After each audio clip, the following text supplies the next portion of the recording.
সুপ্রিয় দর্শক, আসসালামু আলাইকুম। জীবন গল্প অনুষ্ঠানে আপনাদেরকে স্বাগত। আজ আমাদের স্টুডিওতে বসে আছে ছোট্ট একটি মিষ্টি কিউট আপু। শুনবো তার জীবনের গল্প। আসসালামু আলাইকুম আপু, ওয়ালাইকুম আসসালাম। কেমন আছেন? এই তো ভালো আছি। আপনি ভালো আছেন? আলহামদুলিল্লাহ। আপু, তোমার নাম? আমার নাম হচ্ছে সুলতানা আক্তার পুনম, সুলতানা আক্তার পুনম। তোমার দেশের বাড়ি? ঢাকা। ঢাকা। তোমার ফ্যামিলিতে কে কে আছে? আমার পরিবারে আছে হচ্ছে আম্মু, আব্বু, নানু আর আমার 4 ভাই বোন। 4 ভাই বোন না? আচ্ছা, তোমার আব্বু কি করে? আব্বু হচ্ছে ব্যবসা করতো, দেন হচ্ছে যে হুট করে হার্ট অ্যাটাক করার কারণে এখন আপাতত বাসায় আছে, তাই? রেস্টে আছে। হ্যাঁ, তো এই সংসার এখন কিভাবে চলতেছে? এখন তো একটু ক্রাইসিসে চলতেই হবে। তাই? দর্শক, আপনারা শুনছেন সুলতানার জীবনের গল্প। আসলে সুলতানা একজন খুব ভালো একটি মেয়ে, লাজুক। আসলে সুলতানা, তোমার পড়াশোনা কতটুকু?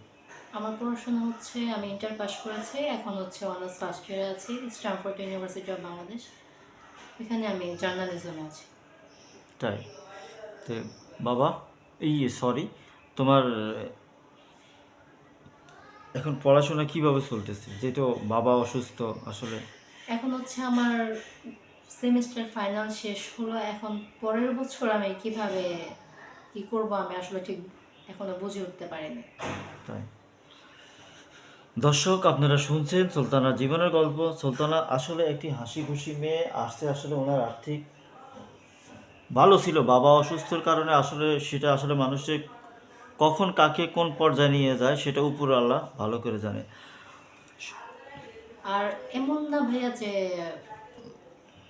পরিবার থেকে চাওয়ার পর দিবে না সেটাও না, বাট হচ্ছে যে একটু বিবেকে বাধা দেয় যে এই অবস্থায় আমি এতগুলো টাকা কিভাবে যাব, বা আছে কিনা সেটাও তো বলতে পারতেছে না, সেটাও তো বলতে পারতেছি না, পারতেছি না কারণ যেহেতু হচ্ছে বাবা অসুস্থ। অপারেশনে অনেক বেশি টাকা খরচ চলে গেছে।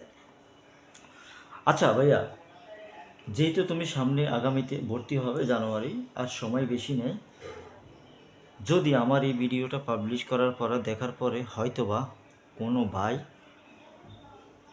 দেশ ও প্রবাস থেকে হয়তোবা দেখে তোমাকে পছন্দ করে তোমার পাশে দাঁড়াতে চায়, আসলে তুমি কি তোমার পাশে ওকে কি দাঁড়াতে দিবে নাকি?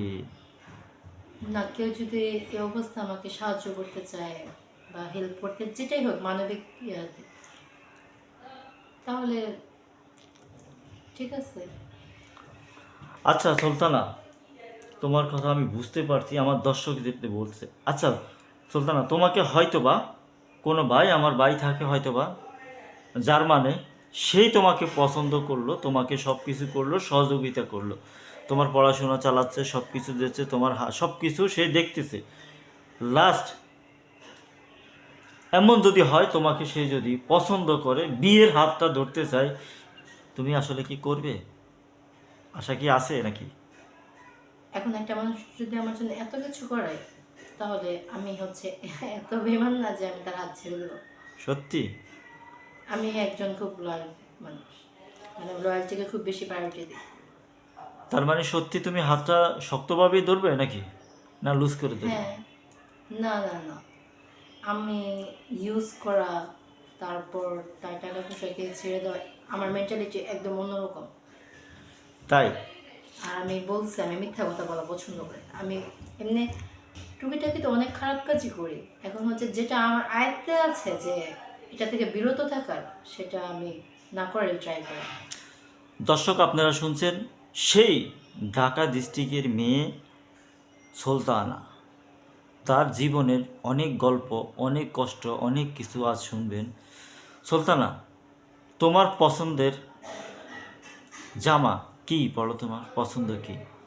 কেউ পরে 3 পিস, কেউ শাড়ি, কেউ আমার তোমার শাড়ি আর 3 পিস ভালো লাগে। শাড়ি আর 3 পিস, 3 পিস।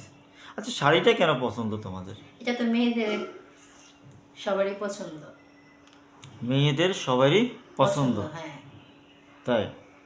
মানে কি বলে এটাকে, এটা আমাদের নানু খালা, নানুর থেকে নানু, তার নানু, মানে আগে তো চলছিল এটা যে শাড়িটা মেয়েদের পড়লে অন্যরকম লাগে। দর্শক, সুলতানা চাচ্ছে তার অতীতে তার দাদু নানু কিভাবে চলতেছিল বা শাড়ি পরা, তারও ইচ্ছে হয়তো শাড়ি পরার। কোনো ভাই যদি সুলতানাকে শাড়ির বউ হিসাবে দেখতে চান, বিয়ে করতে চান, তাহলে অবশ্যই যোগাযোগ করবেন, আমরা দেখব ওর সাথে যোগাযোগ। আচ্ছা সুলতানা, বিয়ে হলো, শাদি হলো, সব কিছু হলো, স্বামীকে কি বলে রাখবে?